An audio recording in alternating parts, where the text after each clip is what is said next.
તો મજબૂત રાખું મનડું મારું હોયું રે નહીં હાથમાં. કમલેશભાઈ બહુ સારા ગીતો ગાયા, એટલે એના માહોલને આગળ વધારું. તો મજબૂત રાખું મનડું મારું હોયું રે નહીં હાથમાં. એ જે દીજે હતી સગળું હતું મારું સુખ એની સાથમાં. આ બાજુના અને એ બાજુના ગીતમાં થોડોક ફેર છે. હવે તો ક્યાં મિસકોલ મારવાની વાત છે, જીઓનું કાર્ડ આવી ગયું ને કમલેશભાઈ. બહુ સારું ગીત ગાયું. 20 વર્ષ પહેલા જે વાતો કરતા હતા, ઈટાણે એને ઉપાધિ હતી ચાલુ 1-1 રૂપિયો 2 રૂપિયા કપાતા 1-1 મિનિટે. પૈસા હોય ન હોય તેથી એટલા પૈસા નહોતા ને, એટલે એમ કહેતા હતા મિસ કોલ મારમાં. હવે તો ધીરુભાઈ અંબાણીના હારા પ્રતાપ છે, જીઓ છે, તમે તમારી ઝીકો ગોદડા હોહરવા મેસેજ જાતા હોય. આપણને એમ લાગે વીરો મારો બ્લેન્કેટ ઓઢીને હૂતો છે. તો મજબૂત રાખું મનડું મારું હોયું રે નહીં હાથમાં. એ જે દીજે હતી સગળું હતું મારું સુખ જેની સાથમાં. હવે મજબૂર થઈ જીવવું રહ્યું. ઘણું મરવાનું મન થાય પણ મજબૂરી હોય. હવે મજબૂર થઈ જીવવું રહ્યું. નેણે નિદર નો આવતી એ પાદર ગુમાવે પર હા મને યાદ જેની આવતી, મને યાદ જેની આવતી.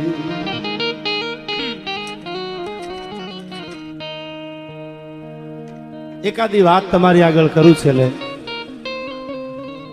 પ્રેમનો જ માહોલ આખો બાંધ્યો છે કમલેશભાઈ, તો વાત સૌરાષ્ટ્રના એક પ્રેમની જ કરું. તમારે આ બાજુ પણ બધા પ્રેમ કરે છે, અમારે ન્યાય પ્રેમ તો કરતા જ હોય ને. હવે આ વાત સાંભળજો, 10 મિનિટની ટૂંકમાં કહું તમને, પછી ગીત અહીંથી તમને ગમે ગાવાનું છે, પણ તમને આવે મજા એવી વાત છે. પ્રેમ એટલે શું એમ સાંભળજો. હાન પડેલી ધીરે ધીરે ધીરે ધીરે ધીરે ધીરે ધીરે ભગવાન ઉદયાતનના ઓરડેથી હુરતનારાયણે કોરું કાઢી અને આમ જે આથમવાની તૈયારી કરે, પાખું પરવારી પંખીડા અગણિત કરતા અવાજ, તાતો માળે હાલ્યા મલકતા ઓલા મેર બેઠા મહારાજ. એ ભમગ જાલર ભામગની પ્રેમાલ કાને જ્યાં પડી ઉર નન હૈયા અનુ સંગી થનક થનક થનથની મળવા પતિને બની ઠની. કોઈ અર્ધાંગના પોતાના પતિને મળવા માટે જેમ તૈયાર થઈને જાતી હોય એમ સંધિયા છે ધીરી ધીરી ધીરી ધીરી ધીરી મળવા પતિને બની ઠની. મહારાજ બેઠા મેર હેઠા. આમ સધિયા નાવતી, સધિયાનું ટાણું તેલું એક ગાડું, બળદ ગાડું. સાંભળજો, કમલેશભાઈ નો જે માહોલ બાંધેલો છે એના માહોલને મારે ટકા હોય. હાન પડેલી, ધી જલવજલ થઈ ગયેલો, સંધ્યાનું ટાણું થઈ ગયેલું, એક ગાડું, 2 બળદ અને એક ગાડા વાળો, ગાડું હાંકવા વાળો ગાડા ખેડું. સાતી હુંદીનો ઘૂમટો તાણેલી એક 22-23 વર્ષની દીકરી આણું વળી નીકળેલી. લગ્ન થઈ ગયા પછી અમુક સમય પછી ગામડાના નીતિ નિયમો કે રિવાજો પ્રમાણે પછી અને 2-3-5 વર્ષીય લગ્ન પછી મેલતા હોય એમ એક નવોઢા પ્રોઢા અને બોઢા એવી જ 22-23 વર્ષની દીકરી ગાડામાં બેહીને ગાડું ધીરું ધીરું ધીરું ધીરું ધીરું ધીરું ધીરું નીકળેલું. હાન પડી ગયેલી, દી જળવજળ થઈ ગયેલો. અંધારામાં ગામડાના કેળા ઉકલે ન ઉકલે, રસ્તો દેખાય ન દેખાય. કમલેશભાઈ એ ગાડું ગામના પાદર પૂગ્યું, ગામ અજાણ્યું, પાદર અજાણ્યું, એક લાકડીનો ટેકો દઈને ઉભેલો જુવાન અજાણ્યો. પણ હું તમને હિન્દીમાં કહું કે ગુજરાતીમાં વાત કરું, શબ્દો જોજો, વાત સાંભળજો, પછી તમને એની વાતનો છેડો આપને આપું. એક અજાણ્યા ગામમાં અજાણ્યો યુવાન ઉભેલો, લાકડીનો ટેકો દઈને ગાડું નીકળ્યું. રામ રામ કર્યા, રામ રામ કે રામ રામ. ક્યાં જાવું? તો ફલાણા ગામ. કે તમારી હારે કોઈ છે નહીં, એકલા છો? તો આ વગડાના માર્ગમાં કોઈ લૂંટારા આડા ફરે, કોઈ લૂંટી લે, રોકાઈ જાવ ને મારે ત્યાં. વાત સાંભળજો, તમને હજી બીજી વાર ટકોર કરું છું, વાત સાંભળજો કે રોકાઈ જાવ મારે ત્યાં. એટલે ઓલાને ગાડા ખેડૂને એવું થયું, કેમ રોકાવું, મારા આંખની ઓળખાણ નહીં, કોના ઘરે ક્યાં જાવું, પણ લાઈને કોક જુવાન જાણીતો હોય એવો દેખાય છે, ફોરહીલો જુવાન છે, એટલે ગાડું વાળ્યું. આગળ જુવાન વાહે ગાડું હાલ્યું આવે, અજાણ્યા મહેમાન છે, પણ મારા મહેમાન છે, મારા ઘરે આવ્યા છે, ભરોહો રાખીને ગડગડતી ડોટ મૂકી લાકડીનો ઘા ફળિયામાં કરી અને પોતાની વિધવા જનેતા, બાપ નહોતો, વિધવા જનેતાને આવીને એટલું કીધું કે માં મહેમાન આવ્યા છે, માં મહેમાન આવ્યા. એ મહેમાન આવ્યા શબ્દ સાંભળ્યો તા તો માં બારી આવી, તા તો ગાડું ફળિયામાં આવ્યું, ગાડું છોડ્યું, બળદને નીરણ નાખી 22-23 વર્ષની છાતી હુંદીનો ઘૂમટો તાણેલી ગાડામાંથી નીચે ઉતરીને ધીરે ધીરે ધીરે ધીરે ઓરડામાં ગઈ. પોતાની માને કીધું કે માં રોટલા ઘડી નાખજે, મહેમાન રોકાવાના છે. અજાણ્યા અહીંથી પાછા ગામનો મહેમાનનો પલ્લો છે, ગામના વગડામાં રસ્તા જોયા હોય ન જોયા હોય, લૂંટારા આવે લૂંટી જાય, એટલે મેં મહેમાનને રોકી લીધા. હું ઓળખતો નથી આ કોણ છે. સાંભળજો, આને મહેમાન ગતિ કહેવાય. અટાણે તમે 2 વાગે 1:30 વાગે કોકના ઘરે બપોરે જાઓ, ટાણું જમવાનું હોય અને ભણના દીકરા પૂછે એકચ્યુઅલી ચા ચાલશે? અરે યાર, બપોરનું ટાણું છે, એને ખોટું કાં તાણતો કર કે જમીન જાજો મારા હમ છે. તમને કહું છું યુવાનોને, આવા કોઈક મહેમાન આવે, અજાણ્યા હોય કે જાણીતા હોય, પણ જોજો બપોરે 12-1 વાગે આવે તો એને ગળાને હમ દેજો યાર. કારણ કે રામને કોઈ જોયો નથી, પણ ઇતિહાસ એવું કહે છે કે રોટલામાં મારો રામ છે યાર. કોકને જમાડો ને એમાં ભગવાન રાજી થાય છે. અને તેથી પોતાની વિધવા જનેતાને એટલું કીધું કે માં મહેમાન છે, રોટલા ઘડી નાખ.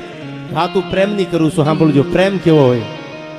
અને તેથી જનેતા રોટલા ઘડવા બેઠી, ફળિયામાં ખાટલો મૂકીને ગાડા ખેડૂ અને જુવાન બેઠા.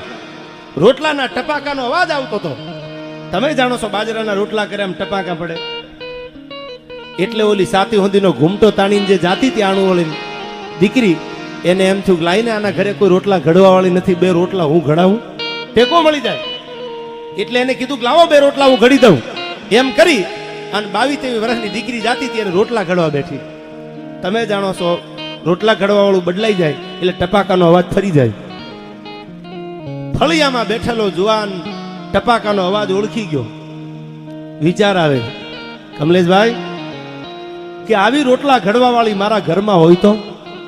વળી એના એક ક્ષણે વિચાર બદલાઈ ગયો કે આ તો મારા મહેમાન છે, મારાથી આવું નબળું વહાણ ન આવે. અરે ઊંચા કુળનો આદમી કરે નહીં નીચા કામ, એ ગઢપતિ ભાંગે ગામ કોઈ દી ખાતર પાડે નહીં ખીમરા. મરદ માણા હોય, જેના હાડમાં મરદાનગી હોય, એ કોઈ દી અંધારાનો લાભ ન લે. એ તો ધોળા દીએ ધબેડી નાખે, હું આવું છું, મારી તૈયારી માટે તમે તૈયાર રહેજો. ઊંચા કુળનો આદમી કરે નહીં નીચા કામ, એ ગઢપત ભાંગે ગામ કોઈ દી ખાતર પાડે નહીં ખીમરા. એને કીધું મારાથી આવું વિચારે નહીં, મારી મહેમાન છે અને હું આવું વિચારું. વિચાર બદલાઈ ગયો. હવે સાંભળજો, વાત બહુ સમજવા જેવી. આ બાજુ રોટલા ઘડવા વાળીને વિચાર આવે કે આંખની ઓળખાણ ને ગામના પાદરમાં જુવાને મારું ગાડું રોક્યું, અમને મહેમાન ગતિ કરાવી. આવો કંથ મને મળ્યો હોત તો, આવો કોઈ મરદમાણા મળ્યો હોત તો. વળી એના એક ક્ષણે એનો વિચાર બદલાઈ ગયો કે હું ક્યાં જાઉં છું, મારાથી આવું વિચારાય નહીં. બેયના વિચાર આવ્યા, બેયના વિચાર બદલાઈ ગયા. તમે બધા સમજદાર છો એટલે આવી ઇતિહાસની વાત માંડું છું. વિચાર બદલાઈ ગયા. રોટલા ઘડ્યા, રોટલા તૈયાર થઈ ગયા, વાળું પાણી થઈ ગયા, જમી લીધું, મહેમાન હોઈ ગયા. સવારમાં ઓલો માલધારી હાથમાં લાકડી લઈ અને પોતાની ભેહું ગાયું ચારવા જાય પહેલા પોતાની માને જગાડીને કીધું કે માં, હું હમણાં પાછો આવું છું, પણ મહેમાનને જવા ન દેતી. કે પણ બેટા હોરોજ ઉગે મહેમાન નીકળવાની તૈયારી કરે તો, કે તો મારા ગળાના હમ દેજે, તારા ગળાના હમે મહેમાન નો રોકાય તો, કે તો દ્વારકા વાળાના સોગન દેજે, પણ મહેમાનને જવા દેતી નહીં. કાંઈ વાંધો નહીં. ગાયું ચારવા ગયો, સવારમાં સૂરજ ઉગે પહેલા તો પાછો વળ્યો, લાકડીયું મારતો મારતો આવે, મહેમાન વયા જાય જટ હાલો, મહેમાન વયા જાય જટ હાલો, મહેમાન વયા જાય જટ હાલો. ગામના પોતાના ફળિયામાં લાકડીનો ઘા કરી અને યુવાને પગ દીધો. ત્યાં તો નહીં ગાડું, નહીં મહેમાન, નહીં કોઈ. ગડગડતી દોટ દઈને પોતાની માને કીધું, માં મહેમાન ક્યાં? કે મહેમાન તો વયા ગયા. કે માં તે ગળાના હમ દીધા? કે હા. તોય નો રોકાણા? કે ના તોય નો રોકાણા. કે તે દ્વારકા વાળાના સોગંદ દીધા? કે અમે દ્વારકાધીશના સોગંદ દીધા, રોકાઈ જાવ, મારો દીકરો આવે છે. તોય નો રોકાણા? કે ના. એ 2 વાત પૂછી, 2 વાતમાં જ્યાં જનેતાએ ના કીધી ત્યાં તો પોતાની ભેટમાં હોનાની મૂઠવાળી કટાર હતી, કાઢીને આમ ફરડા કરી અને નાખી પેટમાં.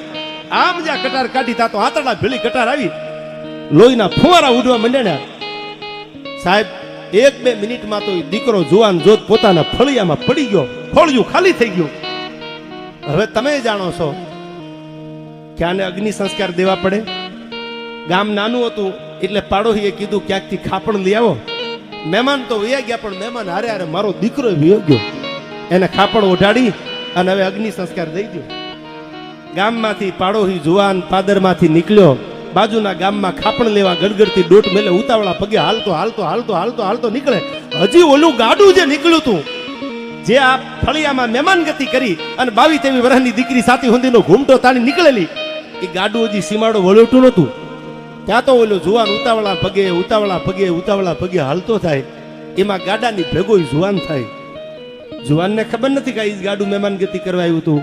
નથી મહેમાન ગતિ કરવા વાળા ગાડા ખેડૂને ખબર કે આ પાદરમાં આ ગામમાં અમારે ગયા પછી આવો બનાવ બની ગયો.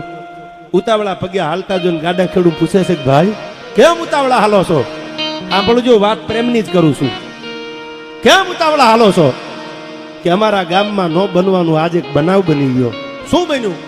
કે કોઈ મહેમાન હતા અજાણ્યા, એ મહેમાન ગામમાં રોકાણા, રાત જમાડ્યા, ગળાના હમ દઈને અમારો જુવાન ગયો તો એ આવ્યા. એ પહેલા તો મહેમાન નીકળી ગયા એટલે એને કટાર પોતાના પેટમાં મારીને આંતરડા કાઢી નાખ્યા.